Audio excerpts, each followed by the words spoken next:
it really came home to me after I retired as a principal, and I ran for office to represent Chinatown and South Boston because we're in the same district. And when I went door knocking in South Boston and talked to people there, residents there, and as we talked, and they looked at me and they said, "Oh, you have similar stories that we do." I said, "Yeah," but what I realized that every single household I went to, they would have 4 or 5 votes. Because every single person, as soon as they turn 18, they would register to vote. We don't have that condition in the Chinese community. Why is that? It's not because we don't want to. But before the 60s, there aren't that many families here, first of all.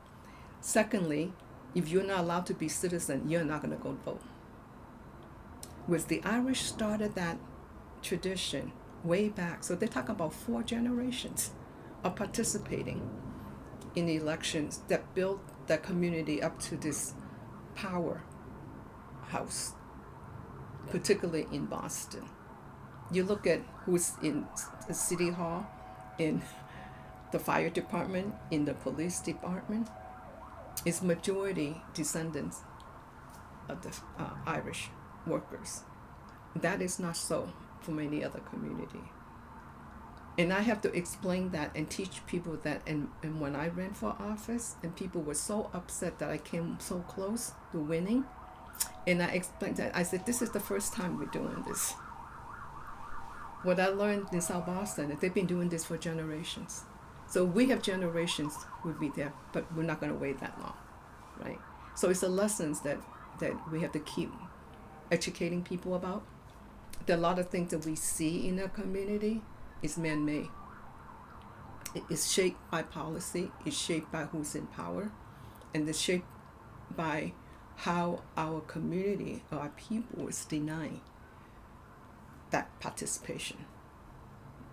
And no fault their own. So we have to start rebuild, and rebuilding means educating people about the history and make them and have them understand just because you are a newcomer, our people are not new.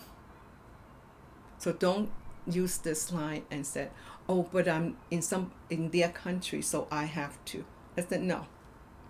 This is our country too.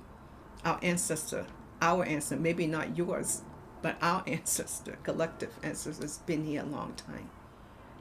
So to change that mindset and to change that takes a lot of, and that's why we formed CPA, as a place for grassroots people to come together to learn and to be able to stand up and have our voices heard. Because unless you have that consistent education,